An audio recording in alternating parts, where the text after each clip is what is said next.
Good evening my dear student.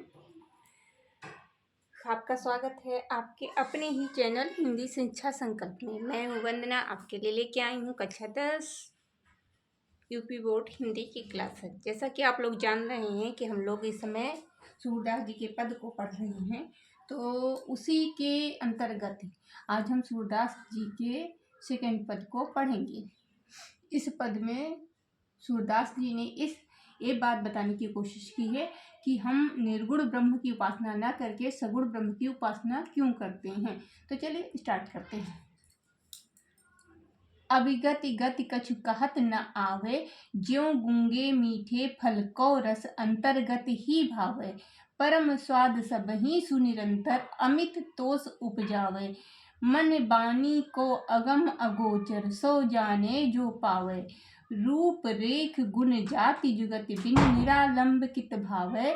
सब विधि अगम विचारे ताते सूद सगुन पद पावे। तो बच्चों चलिए हम लोग पढ़ रहे हैं इसकी व्याख्या। अभिगति गति कछु कहत न आवे। सूरदास जी कहते हैं कि निर्गुण ब्रह्म की गति, उनकी महिमा कुछ कहते नहीं बन रही है। अभिगत का मतलब होता है निराकार ब्रह्म, और गति का मतलब होते हैं दशा महिमा, जो भी कह लीजिए कि उनकी महिमा कुछ कहते नहीं बन रही है। ज्यों गूंगे मीठे फल को रस अंतर्गत ही भावे। जिस प्रकार किसी गूंगे व्यक्ति को मीठा फल खिला के उसका स्वाद अगर उससे पूछा जाए तो वो बता नहीं सकता, वो सिर्फ उस स्वाद को, उसके मीठेपन को अपने अंदर ही महसूस करेगा, उसको व्यक्त नहीं कर पाएगा। उसी तरीके से निराकार ब्रह्म की खुशी जो होती है, जो उन्हें पाने का एहसास होता है, उसका वर्णन हम शब्दों में नहीं कर सकते हैं, उसे सिर्फ हम महसूस कर सकते हैं। परम स्वाद सबहि सुनिरंतर अमित तोष उपजावे। यहाँ पे सूरदास जी कहना चाह रहे हैं कि परम स्वाद, उस निराकार ब्रह्म को पाने का जो परम स्वाद होता है, जो परम स्थिति होती है, परम ज्ञान की जो बड़े बड़े योगियों को प्राप्त होता है, वो दशा जो होती है उसका हम वर्णन नहीं कर पाते। वो तो निरंतर हम असीमित रूप से सबको संतोष देता रहता है।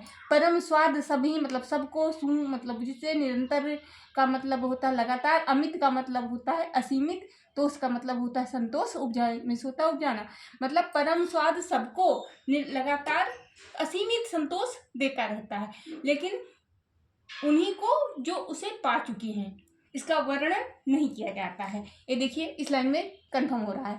मन बानी को अगम अगोचर सो जाने जो पावे।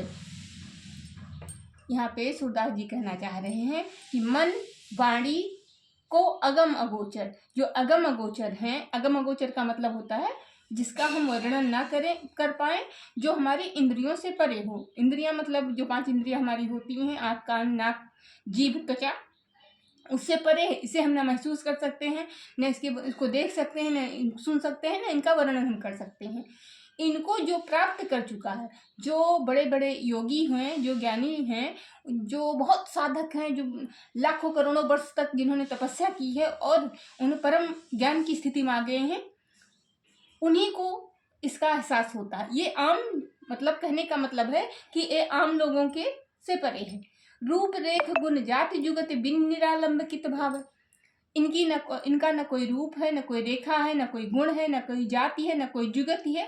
इस प्रकार निरालंब ईश्वर हैं, ये मुझे किस प्रकार भाएं। सूरदास जी कहना चाह रहे हैं जिनका रूप गुण जाति कुछ भी नहीं है, वो मुझे किस प्रकार भावें। सब विधि अगम विचार ताते सूर्य सगुन पद गाएं। सब प्रकार से अगम पर विचार करके सूरदास जी कह रहे हैं हमको सगुण पद ही भा रहा है, हम सगुण की ही उपासना करेंगे। सब विधि अगम विचार ही ताते सूर्य सगुन पद पाए।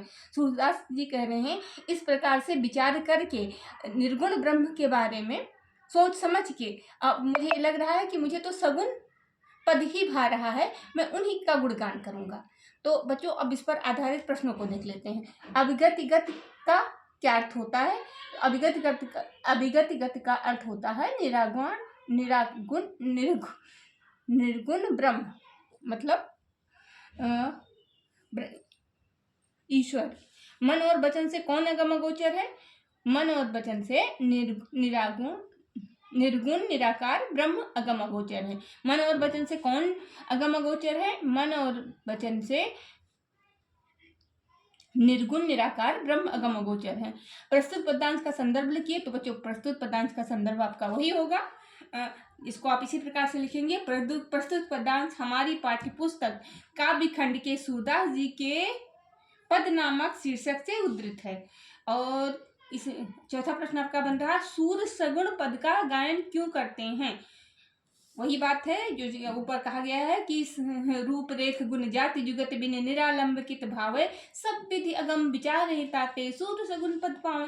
मतलब निराकार ब्रह्म सब प्रकार से अगम अगोचर हैं। अगम अगोचर का मतलब जैसे मैंने आपको बताया है कि इंद्रियों से परे हैं।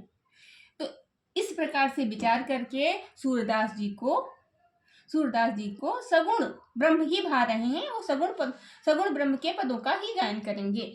रूप रेखा जाति और युक्तिहीन किसे कहा गया है? रूप रेखा जाति और युक्तिहीन निर्गुण ब्रह्म को कहा गया है। अब इस पर एक प्रश्न बच्चों और बन रहा है कि प्रस्तुत पदांश में रस छंद अलंकार कौन सा है? तो इसमें बच्चों इस पद में आपका रस जो है वो हो जाएगा शांत। भाषा आपकी ब्रज रहेगी, भाषा आपकी कौन सी रहेगी? ब्रज। और छंद कौन सा है? वही गे पद।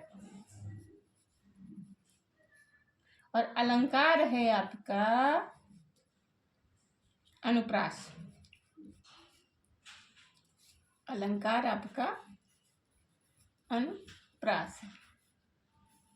तो थैंक यू बच्चों। अगर आप इसकी व्याख्या थोड़ी डिफिकल्ट लग रही है, अगर आपको समझ में नहीं आ रही है तो फिर कमेंट में बताइए, जिससे कि हम दोबारा इसकी व्याख्या कर देते हैं।